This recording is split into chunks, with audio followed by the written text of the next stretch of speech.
when The Rocketeer came out in 91, it did not do well. I have vivid memories. My dad and I went to the theater to go see it together, and the theater was not very full at all.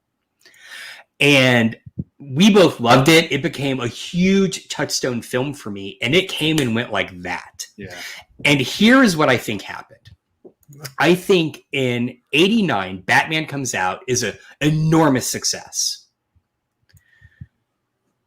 Clearly, within a year, Disney's like, oh, we can do this, right? So they get Warren Beatty to make Dick Tracy. And again, like I said earlier, Dick Tracy was merchandised and promoted to the T. I mean, look up the Mickey Mouse Dick Tracy mashup logo. Oh, Jesus. You couldn't go to the Disney store at the time without tripping over Dick Tracy stuff. I mean, it was everywhere. And that movie bombed hard. And I think what happened was because Disney owned the rights. Disney originally was going to release The Rocketeer. And then they pawned it off. No, I'm sorry. They were going to release Dick Tracy. They pawned it off on Touchstone. I think it was such a mess that they just said, all right, we are not going to do this again with The Rocketeer.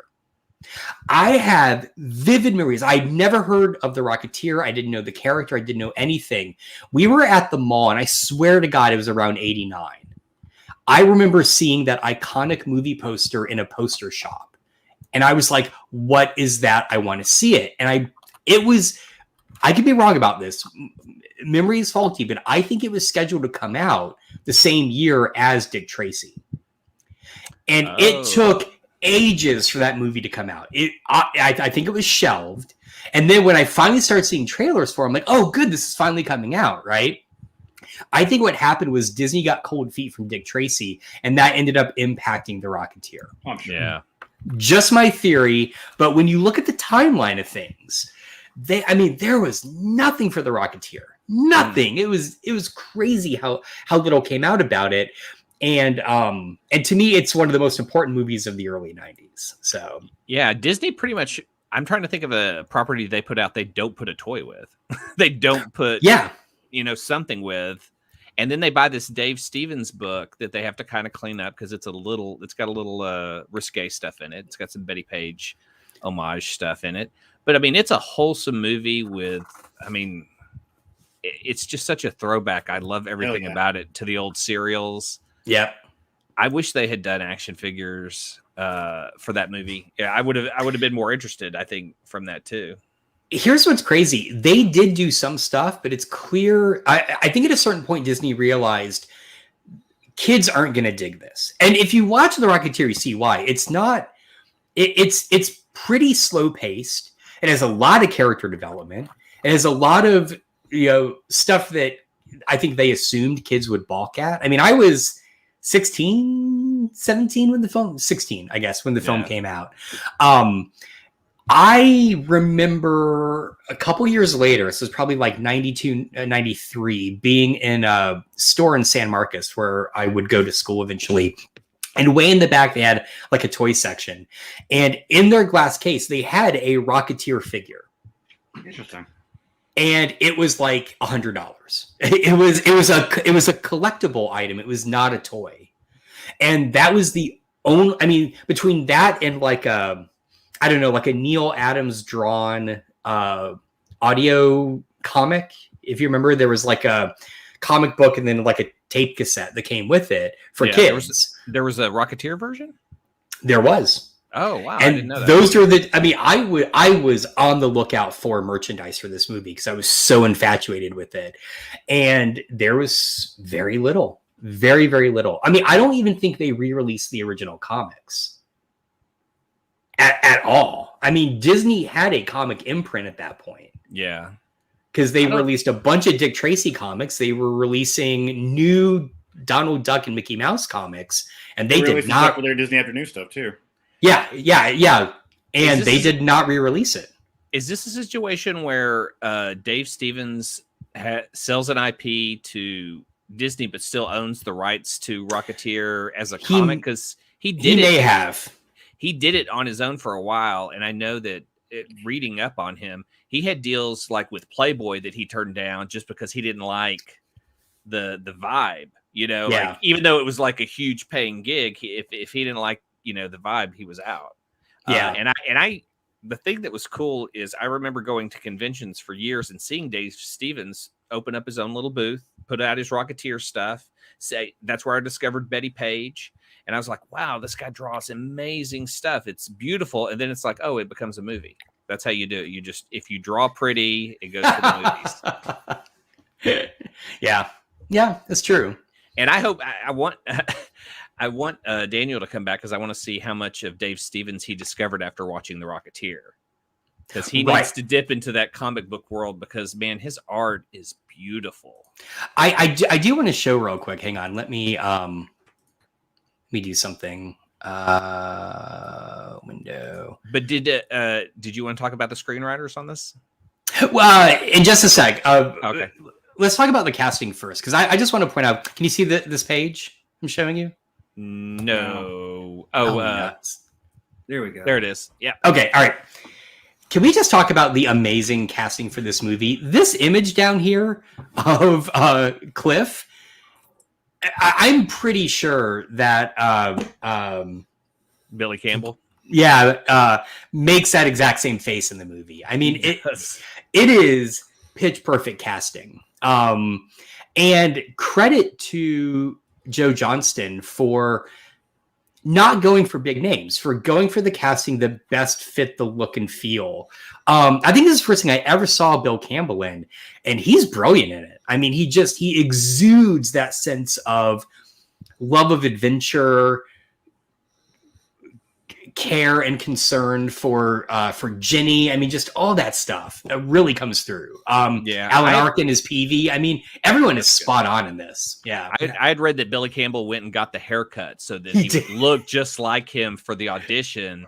And that really sold a lot of it, was because he just pulled off the look. And at the same time, they wanted Johnny Depp, who kind of had that haircut and everything. Can you imagine?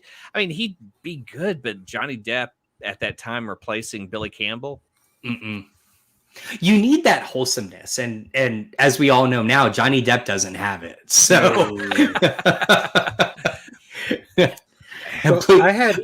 he's seen some shit, man. I don't think I had ever seen Billy Campbell that I recognized him in anything. Obviously, I think I saw him in Singles after this. Yeah, I think it's funny you should actually bring that up because a friend of mine finally let me the movie so I can watch it. Oh, you've never seen it? Oh, it's so. It's my absolute favorite of his movies. Oh my god, the soundtrack is fantastic. Well, and this is what's going to decide because the last couple of times I've been at Josie Records, they actually have the Singles soundtrack on vinyl. So if I need to hear the movie, and if it sounds really good, I might have to pick up the soundtrack. Oh no, just get the soundtrack. It's good. Yeah, okay. Trust me. You don't need to see the movie. But Billy Campbell has in a weird run in the early 90s. Lest we forget, he was in Dracula. Yeah, weird. That's what I'm looking at. Was he? Yeah, he's one of the three suitors for. Really? He's the American. He's the cowboy. Honestly, I was not the biggest fan of that film. I revisited it. My wife and I rewatched it. I just don't care. It's just it's maybe I'm not the right market for it.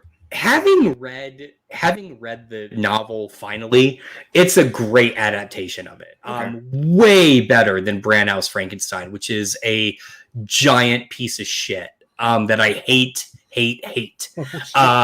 Bram Stoker's Dracula is pretty good, but there was something else. Now Keanu's but other than that, but the thing you may never have seen Billy Campbell in that I highly recommend is the Tales from the City series.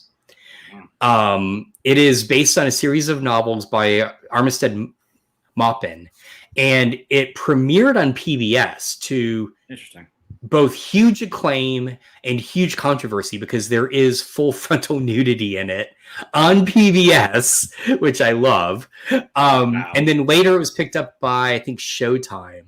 And he's in most of the series. I think he's in at least the first three adaptations. Quick correction, Campbell Scott is in Singles, not Billy Campbell. Okay, I wondered. I was like... Oh, you're right, okay. Okay, I was like, I didn't think Billy Campbell was in Singles, but... Yeah, very wrong. I just thought he was in that Gen X mindset. And I was like, oh, there's a Campbell in Singles? Yeah. Billy Campbell Scott. It's a mashup. As I was watching the movie, the credits. So I had never seen this movie before this. The credits came on, and I saw Alan Arkin. I was like, okay, that's great. I saw Jennifer Connelly. I was like, okay, cool, because who doesn't love Jennifer Connelly? Timothy Dalton, cool. Yep. I did miss. I don't think he was in the main credits, but when they reveal Howard Hughes and it's Terry O'Quinn, and then I'm just like, it's Locke from Lost. No, Billy Campbell apparently was in an early episode of season 1 of Star Trek: The Next Generation. Okay. Yeah, it's called the Outrageous O'Connor, where basically he's a freighter captain who's basically trying to basically bring together. Again, it's two different warring families. The son loves the daughter, and he's the one trying to help go back and forth between. I remember this episode. And I'm like, holy shit, that was Billy Campbell. Oh, yeah, I think a lot of this cast had done Star Trek: The Next Generation during this time period because it had taken off after '89. Was Johnston directing TNG? Is that the link, or is it just random? Well, I don't think Connolly's ever done Star Trek. Oh shit, I don't know. I mean, she was. I don't think the villain. Oh god, I can't think of his name now. James Bond ever did Star Trek. Timothy Dalton. Yeah, I don't think Dalton's ever done Star Trek either. But and you recognize Timothy Dalton from Doom Patrol, didn't you, Daniel? Oh, I mean, from a lot of stuff. Yeah, but I just figured that comic book, comic book tie. He was in the. Actually, first thing I thought of when I saw him on screen, because it didn't come to me that he was the same guy from Doom Patrol, but they made a movie. The Nanny made a movie. Fred Drescher made a movie. Yes, I love. Oh yeah. Where he's the king. I think it's Beautician and the Beast. Yes. And I was that's what you went to on your Timothy Dalton because of knowledge? The mustache, because he was wearing the mustache. Because he has a mustache in the movie, and then I'm like, oh wait, that's Timothy Dalton. And then it clicked. At first, I was just like, and then I realized Timothy Dalton was in that. Him playing the villain movie. Him playing the villain shows just how well he can play a dick being in Hot Fuzz. Yeah. Yes. Oh, totally. That's a great comparison. Yeah, because he's great in this. I mean, he's. And the thing I really like about this movie, and I don't know if it's Johnston's direction, if it's the script, again, big names on the script. It's Paul DeMeo and Danny Bison. Yeah. Bisson, sorry. I think it was Bilson, because his daughter is Rachel Bilson. Yeah. Oh, okay. Yeah, all right. Yeah. And those two were the guys that brought The Flash to CBS in the 90s. So they were on a streak, and I love it. I read about all their careers, and it was nice to see that they had still been writing and sold their last script in 2018, and it was The Five Bloods. They sold it to Spike Lee. Yeah, that's wow. The most recent credit is The Five Bloods, which was Chadwick Boseman's last movie. Wow, that's cool. As I was going through this movie, like I said, I think I recognized a lot of people, which was really cool. So I do have some notes. I made a note too, because there's a reveal at the towards maybe 2/3 into the movie. I don't want to keep saying Nazis on screen, so we'll just call them villains. But you guys will know that that's what we're referring to when we say villains. No, there's one of my favorite lines. It's the guy, I can't remember the actor's name, but the guy, I wrote it down. I know exactly the line you're going to say. Yeah, he comes down to give him the jetpack. And he goes, "What's this? What are you talking about?" It's like saying, "You're going to get paid." It's like, look, I may be a villain, but I'm not a stinking Nazi lover. I may not make an honest buck, but I'm 100% American. I love that. I love that line. I wrote that in my notes. Oh my god! And then because I was like, yeah, fuck them. Everyone hates villains. And then you go to the scene when the FBI shows up, and you've got him there. Overhead, the FBI both shooting the Tommy guns, and they look down at each other like, "What the hell? Oh hell!" And they exactly. That is Paul Sorvino, by the way. Paul Sorvino's great. That went from a kids movie to an adult movie real quick when they started mowing down all the villains. I was like, "Whoa, Disney!" Well, but again, it is a touchstone picture. That's true, right? So, and they did the same thing with Dick Tracy, because I think they saw what Beatty was putting together, and the fact that Madonna wears a sheer nightgown in it, and was like, "Oh, shit, we can't release this as a Disney film. Well, think about this. I mean, for a while, all of Kevin Smith's films were still Disney based too, because they owned Miramax at the time also. Yeah. So Touchdown and Miramax were the adult more level where you're going to put those films on, with the castles coming in. But the thing I really like about this film, even with Dalton, is that there is no scenery chewing. No. Every actor plays it straight, plays it honest. It is just fantastic all around. There is not a bad, to my mind, there's not a bad component to this movie at all. Now, disagree with me, please. No, I did get when they brought Luther in. That's where I felt like a little bit of influence from Dick Tracy, because the way his face looked and everything, how big he was, he felt like a Dick Tracy character. Like they just decided to throw something like that in. Yeah, because of the prosthetics and stuff. Looks like the other guy too. But even there, like, remember what his very first appearance is? What he's sitting at home listening to opera, drinking like a little cup of tea, right? So it's like you're expecting this, like, this a very cultured, and then he just shows up. He's just massive, monstrous guy. So, oh god, now, when he goes to the hospital and he keeps folding people in half. Holy shit! I know. And Johnson does such a good job. It's just a close up of a head with a foot next to it, and you're like, oh my god, what happened? I love it. I love all those effects when he reaches for the doorknob, and you just see this massive hand when he's trying to get into Peavy's house. You just see this massive hand coming at the door. Yeah. Like, it's really good. I made another note. I made a bunch of notes as I was watching this. I love the setup for the airfield and all that. It's really cool. The flying effect I was like, okay, that's probably the thing that aged the least well. But, and it's funny because that's really the only scene where you see him flying out in the open in the middle of the day. Everything else either happens indoor, flying indoors, which is a lot more wire work, or it's flying at night. Yeah, where you wouldn't really notice that effect where they just kind of plaster them on that green screen or whatever. Yeah.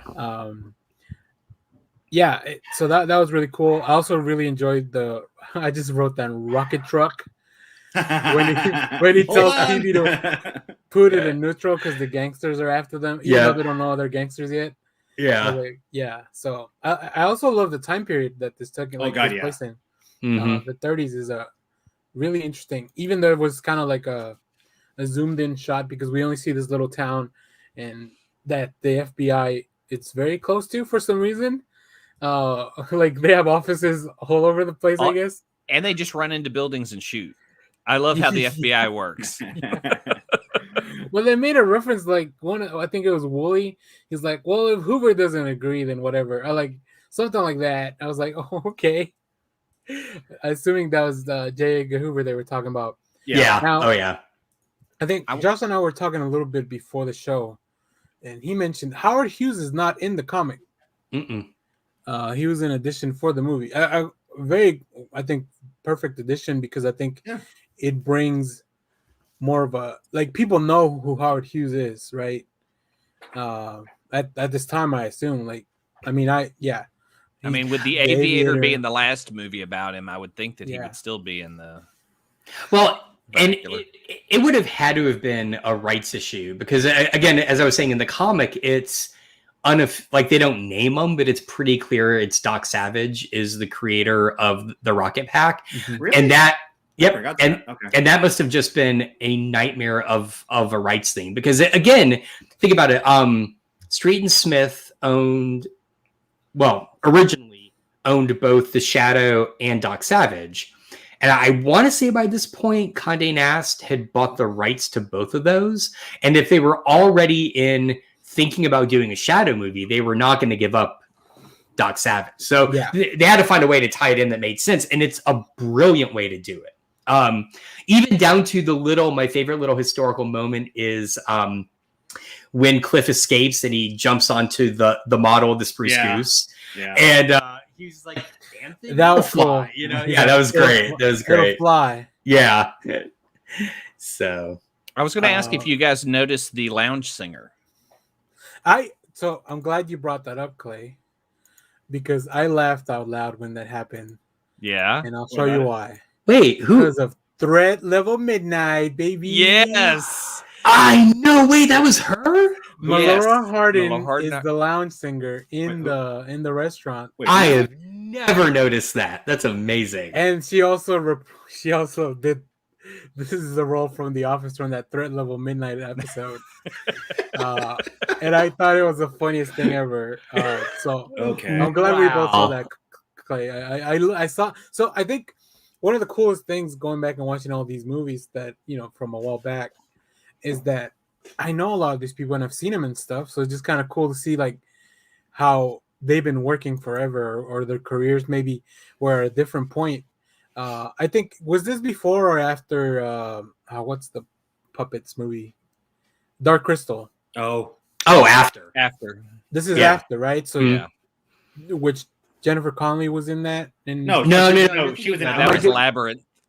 I mean, okay, Labyrinth. Yeah, Oh, yeah. I mean, wait, but Dark this- Crystal. this could have only been her third major film. She did Labyrinth. She did before this. She did a movie with Career Opportunities. Career Opportunities. Thank you, with Big Brain Kevin. on Brad.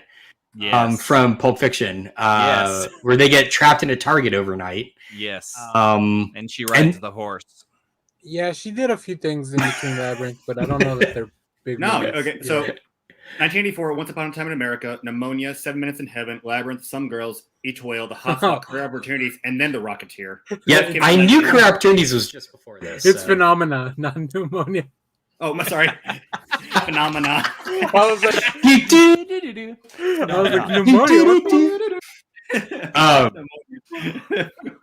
So what else stood out to you, Daniel, in seeing this with fresh eyes? Yeah, yeah. Like I said, that line I wrote that down because that was really good. So good. I like the humor that they do stuff like. There's a scene where they're in the what's it called, the big blimp. Yeah. And Oh, they're like, we got the best pilot in the fleet, and then here comes in that dude, boom, knocks the pilot. I was like, oh shit, the pilot just fell and died. I love that. So that was cool. I like how much stuff takes place in the diner. Like this is how I can love kind the of tell diner. that they keep and then the owner of the diner, what's her name, Millie? Yes, and She's also in- some she's Margot from The Martindale. Leftovers. Yeah, I've seen her there. I think on She was in The Justified. Riches. She's awesome. I just want to point out, I will always love them for recreating this crazy ass diner that that he drew in the. I mean, this is page 1 of the original comic, Nice. and Johnson's like, "Yeah, we're just gonna make that cool bulldog diner. Let's do it." You know? Yeah. So Yeah, that was cool. Let's see. I like the whole thing with the gum. yeah, was a that big- was great. Big That's a plot great- point. I just wrote them best piece of gum ever because it stayed on there forever. Well, it just even like I love the reaction that they have when PV just shoves his finger in his mouth and pulls the gum Yeah. out. And Chloe's Yeah. like, "Oh God, what are you doing?" What was gum made out of in the 30s? That's my question. Good. Hey, everything was made better in the 30s. Like, let's Yeah. just agree on that. I won't The disagree. reference though to the gun package he gets though. Yeah, Is that specific to anything of that time period? Is that I from the believe comics? no, it's not from the comics. I think Hughes owned the company that made Blackjack gum. Oh, okay. I could be wrong. It's good gum. I found it. If you like licorice, if you don't, never eat it. So Yeah, I was looking thought it while I was was- an interest- Oh, I go was ahead. going to say I thought it was an interesting plan for the villains to infiltrate via Hollywood. Yeah. That's a long con. Like Neville Sinclair has to become a big movie star in Hollywood.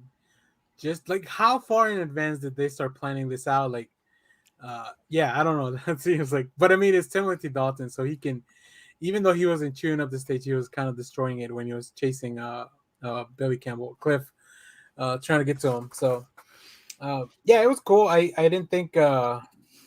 I feel like Jennifer Connelly got enough to do too, mhm. for a '90s movie. Yeah. I don't know if that was the norm, or if this was just one of the movies that was maybe a little ahead of its time in that regard. Yeah, Well, actually attack her captors.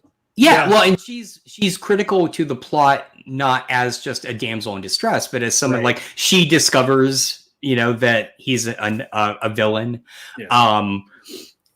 And again, I would say if you go back and watch all these other kind of pulp revival films from the early 90s, the female characters are not given that same breadth.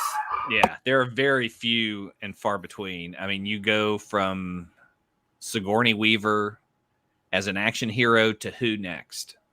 Who's the next big female action star? Yeah, I can't even tell you. Yeah. Well, I know. Technically, I guess Linda Hamilton. Yeah. Okay, yeah. Linda Hamilton. The next. Well, you want to go martial arts? Cynthia Rothrock. Yeah, but I would say I feel bad not calling her an A-lister because of her history, but I don't think her films are A-list movies. No, they're not. Unfortunately, I mean, you might have been able to argue a little bit. Again, Labyrinth might have been one of those what they were hoping it would be a bigger film, but other than that, what else was she in that really did knock her up there? Yeah, I don't know. Y'all haven't even talked about the music yet. Oh well, I have a note for that too. Yeah. Oh my god, it's so good. The score is beautiful. The score is beautiful. That opening scene, just an opening scene when they bring the plane out and they're getting him ready, and he's like, "I have flown a plane before," and just that soundtrack when they get him in there. And I'm gonna say this one, this is part of the music, but the little window they had to look out in the planes, I'm like, how are you piloting this thing with that small a freaking dome to look out of? It's like that looked terrifying, and that was based on a real plane. And those planes, the GB, they were notoriously hard to fly. Like they easily crashed. But yeah, the music. Sorry, I raced back in here because the one piece of merchandising I bought multiple times after the film came out was the soundtrack. And I was a weird high schooler that I'm like, my favorite film composer is James Horner. James Horner, yeah. And he had a brilliant run in the 90s. Look him up in the 90s because do it. Star Trek II, Wrath of Khan, Titanic, Avatar, Aliens, Field of Dreams, Krull. You're still missing some big ones though. All right. We forget. He did Glory. Yeah. Oh wow. Totally different. He did Patriot Games, which has a very Irish sounding because they're the bad guys in it. Yeah. He did The Rocketeer. Like these are all almost in sequence, like as he was doing them. It's a brilliant run. And yeah, and I still think The Rocketeer is his best score ever. It is absolutely perfect, both as music and for this movie. It is great. It is great. And like I pointed out, I think earlier this year, it got re-released on CD. Go get it. It's such a hard original CD to get. It is worth getting this reissued CD. It's fantastic. I do have questions though, Josh, because I did read he had a lot of controversy around his music and saying that some of his stuff might have been lifted from classical pieces. Oh, wow. Have you read any of this? I have not, but okay. All right. But I'm not a music historian. I mean, it wouldn't surprise me. I mean, there's a lot of what I would describe probably inaccurately as Americana in the score for The Rocketeer, right? Like, I'm just thinking of, after his first flight when he saves what's his face? The clown. Just go with the clown. Yeah, the clown. After he saves him, he's just flying around there. It begins sounding a little bit like some like a American composer, not Sousa, but someone I'm thinking of, and it's just not going to come to me. I don't know. That wouldn't surprise me. I think what surprises me more is after this show, go listen to the score for the anime movie Steam Boy. Okay. And what you will notice is, and this is because it's a great score, it is very clearly inspired by the Rocketeer soundtrack. Oh, really? Very clearly, Yes. It's and not in a way where it's a direct lift, but like tonally, in terms of inspiration, pacing, the kind of the ups and the downs of it. Like just open the soundtrack to Steam Boy and play the last 2 tracks, and you will have visions of the Rocketeer. And of course, what is Steam Boy? It's a young Victorian boy in one scene slapping a steam pack on his back and flying up to a ship. It's like, it's really interesting. That's cool. Another really cool thing. I just love the design of the Rocketeer. Yes. Declan Shelby tweeted this out yesterday. He did some commissions, and somebody, I guess, commissioned this shot of the Rocketeer. But it's like it feels like it belongs in the time that it was made, but also like it's kind of timeless. Like this design, like it looks super cool all the time. And when you first see the helmet that PV makes out of that radiator thing or whatever that was. How do I look? Wasn't it an old? Okay. Yeah. Was it in an old radio on the sides? Might have been. That makes sense. Oh, that makes sense. Yeah. I thought it might be something stronger, and that's the only reason I said. Yeah. I mean, I don't know. That was funny though, with the scene with the statue, which we were talking on the Discord yesterday. When they first test it, and the statue just flies up. And they're like, "Oh, we should get a helmet." Yeah, I love that. Well,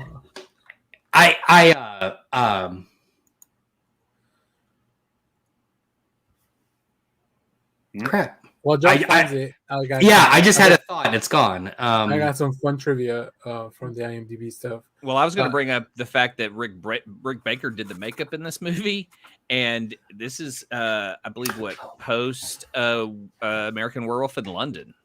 Cool. Really? Wow. Yeah, because that would have been 86, and this is 91. So Well, Daniel, I'll do some images into the Discord if you want to go real quick. I'm just saying, like, because we're talking about how like the Rocketeer is very much a 91 or like not too far off that same time, but that's when it was created. But it was. I remember walking to Suncoast Video back in the day and seeing the old 1950s and 40s serials. And this is definitely has to be influenced by the old Rocketman serials. I think Steven said he was inspired by those serials, which are fun. I've watched. Well, I'm not knocking, but I always originally thought the Rocketeer had been a property from the 1950s. Like, I got you. And that's why I didn't realize it was just that Rocketman was something totally different. Yeah. Commando Cody, the Rocketman.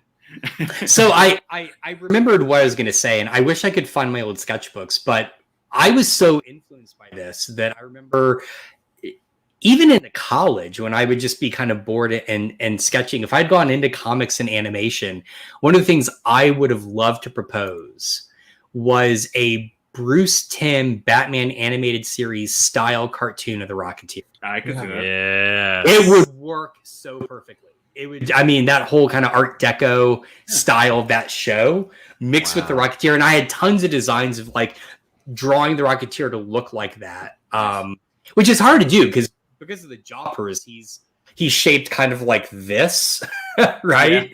Yeah. And all Bruce Timms are shaped like an upside down pyramid, So anyway, like I said, I have some facts. So what are they called? The GB plane of the racers were nicknamed Widowmaker and Flying Coffin because of the difficulty to, like you guys mentioned, of those planes.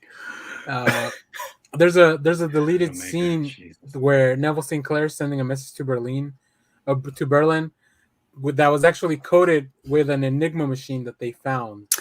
Oh wow! But the scene was cut for time, and then the last thing I found here that I thought pretty interesting. There's a scene where at the end where Cliff tells them, you don't do your own. Where's your stuntman now? And then Neville responds, I do my own stunts. That was a callback to Timothy Dalton's time as James Bond. Okay. Because he would do his own stunts. A lot of his stunts. Also, Vincent D'Onofrio was almost in this movie. I think he turned down the role, what I heard. Turned down the role. What role? Of the Rocketeer. Yeah. Well, I'm actually glad he did. Yeah, because then he went and made Men in Black. I mean, that was just a year or two after this, right? Like 95? 95, I want to say, yeah. Or actually, no, was it? Hold on. Was it 97? Maybe. And Joe Pesci turned down the role of Eddie Valentine. That's a shame. That would have been 97 for Men in Black. 97. Okay. Well, I want to see Joe Pesci busting villain's knees. Here's yeah, I know, right? Here's a crazy factoid, because again, I was obsessed and I bought every piece of merchandising I could do. And bear in mind, at this time, this was the tail end of the period where when films finally came out on VHS, they were still like $100. Yeah. Right. Yeah. So the only way I could re-experience this after it left theaters was to read the novelization, which was by Max Allan Collins, I'm pretty sure. And it includes some scenes from the script that were not in the film, or I think even shot for the film. One that I love that I wish was in it is when Cliff goes to see Ginny on the set. As he's leaving, because he causes all that havoc, he bumps into Clark Gable and another famous actor from the time. And I think the intent in the script was to hire lookalikes, right? Or maybe get actors. Fields. And maybe W.C. Fields, yeah. Well, no, because he appears. He's in the club. Oh, yeah, that's right. Yeah, it's Clark Gable. It's like two actors that are also kind of like action-y actors from that time, which would be sort of like Sinclair. I can't remember who the other one was, but it was just a great little callback, because that's the one thing the film kind of misses is it's set in Hollywood in the 40s, and except for W.C. Fields and 30s. Hollywoodland, 30s, I'm sorry, 30s, yeah. And except for Hollywoodland, they don't really play up much of that as the setting, you know? Well, so. That was a funny thing at the end too, when Neville was like, "I'll miss you, Hollywood," and then he explodes and falls onto the sign. Takes up Hollywoodland, which originally it was Hollywoodland. Yeah. What do you guys know why they took off land from the sign? It was a development property that was called Hollywoodland, and the sign became so big they were like, "Well, what if?" They wanted to take the land off because it was associated with the property that was being built. To just call Hollywood. Okay, cool. Yeah, that was interesting. All right, is there any final thoughts on the Rocketeer? Just on Dave Stevens. Yeah, I think he was just a crazy talent. I mean, if anything, I hope people go and discover his art and look through all the cool stuff he did. But even at that, if you watch Super Friends, he worked on Super Friends. I didn't know that. That's interesting. He worked for Hanna-Barbera. He did work for them, and the Godzilla Power Hour, 70s Saturday morning cartoon. Oh my god, nice! I know that's what all the great comic artists were doing. Were Saturday morning cartoons? In the 70s. That's true. They paid the bucks. I mean, you have to think they weren't getting it from DC and Marvel at the time. So yeah. Okay. Yeah, I mean, I'm glad I revisited this. I know we have a few other movies that we may do in the future. Like what do you call it? What was it? Oh, Howard the Duck. Yes. Since today is the 35th anniversary of Howard the Duck, and I've also never watched that movie. All I'm gonna say is, oh my god, why am I blanking on her name? Fuck. Leah Thompson. Leah Thompson. Panties. Oh man, I had such a massive crush on her from specifically that movie. Not Back to the Future. It was Howard the Duck. From Caroline in the City. Well, that too. Well, she was also in Space Camp. Yeah. She is in Space Camp. I forgot about that. And don't forget Jaws 3. Jaws 3? Never seen that. Jaws 3 is her first Jaws 3. film. You can only watch it in 3D. I've seen Jaws 3 in 3D in the theater. Wow, that's impressive. Nice. The Alamo shows it every now and again, so it's worth going to see. Nice. So I just thought of a question of the week because I didn't think of one, and I just put it on the thing. But it'll be related to what we've been talking about. If you guys wanted to see a reboot of one of the movies Josh talked about earlier, one of those pulp heroes that we talked about from the 90s, or any other one that we didn't mention, which one would it be? And I'm gonna start with saying, why is it not the Phantom? Because I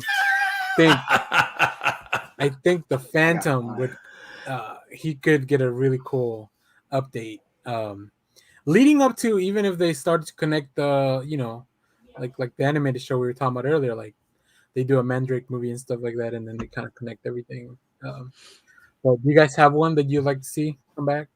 Yeah, I want to see Doc Savage because I've never seen a good Doc Savage ever. So yeah, it's supposedly in the works. But it always has been. I mean, they had one in the 70s, and it's been a property that's always out there. But I mean, no one makes it work. I think the last time I saw it work was in Planetary. Oh yeah, that's true. So Doc Savage is one of those characters in there. I was gonna say Doc Savage, but since Clay said that, I would love to have a revitalized Shadow series, and I think it'd be really super. Like, I think the audience is ready for another Shadow today. But still, Alec Baldwin. hey, I would do that. I would definitely do that. So. If they rebooted the Phantom and don't bring Billy Zane back, I'd be disappointed. Yeah. Can I just say one of my all-time favorite Billy Zane bits ever is when he appears in the last season of Community, and there's he's in the bar that what's her face works at, and he's trying to give her a job, and then I forget who comes in, but they start talking, and he's like, well, what happened to that guy? And then Billy Zane's just like hiding behind this table. This is so great. It's so not Billy Zane. I love it. All right, Kyle, did you have one? Yeah, this is not so much like an older, but it's a pulp hero. But I'd rather see a reboot and done right of the Spirit. Oh God! Yeah. Oh my God! Yeah. What Kyle said. I changed my vote. I changed mine too. Yeah. I remember watching another that one. Spirit movie from a few years. Oh my God! Give me a good a Spirit movie done in the same Art Deco style you're talking about, the Rocketeer or Batman. Like, I want it that style, but him actually being just a guy who's they think he's dead and he's wearing a mask. He's not super. Yeah. There's no supernatural bullshit. A great story, but very stylized. Yeah. One of my biggest disappointments, and you guys know I was hyped about it, was speaking of the Rocketeer. They've been putting out a bunch of new stories over the past 10 years. They did a Rocketeer Spirit. Yes, I read it. Story. It was awful. I hated it, and I loved both those characters so much. Okay, I'm not going to defend it. I'm just going to say, but that's the Spirit that I want. Like, not the story of the Spirit, but that's the kind of the character. Like, he's just a man. Yeah, that's what I'm saying. That's why, again, I will go to bat for the very weird 1980s made-for-TV movie. It has that. Wait, what? There's a starring Flash Gordon. Not that one. That one sucks. It also has the weirdest hot tub scene. There was a 1980s Spirit movie. Yeah, it was on TV. It to you. It was on TV. It started. I've got it in my Plex. I'm pretty sure. Sam Jones. And the what's her face from Star Trek? Star Trek Deep Space Nine. Yep. Who? Akira? Or no, that had the nose thing. Dax. Okay. Dax. No, not Dax. The security chick. Not a visitor. When I Google that's Akira. Major Akira. Okay. When I Google 1980s The Spirit, a car comes up. I mean, it is a rough version of the Spirit, but it is very 80s. And I swear, if you Google the Spirit hot tub scene, because this is for TV, so it's very safe. It is very uncomfortable. And what's really this is putting it right when we go right back to the fact that Roger Corman's Fantastic Four is still the best FF film we've gotten out of everything else. Yeah, no, I mean that's a great point. Like I would rather watch this Spirit with Sam Jones than that abomination, that Frank Miller did. Oh, God, I don't know who wrote this, but I did. Wes Anderson's The Spirit. I did. I'd love to see that. That's okay, funny. Cool. But I changed mine to Green Hornet. I really. You guys realize it was a Doc Savage film in '75, don't you? Yeah. I just watched it like a month or two ago. Yeah, Clay just wants a good one. Yeah. He doesn't. I think that one was a made-for-TV version. Well, no. It's a George Powell joint. Ooh. It's I think the last thing George Powell did. Now, you want to talk about TV films? The old 1970s TV made for film, Doctor Strange. Yes, with the mom from Arrested Development. Yes. Oh my God. Rest in peace, Lucille Bluth. She is hot in that movie. I'm just saying. Jessica Go watch Walters. Star Wars. Go watch a Star Wars. Star Wars.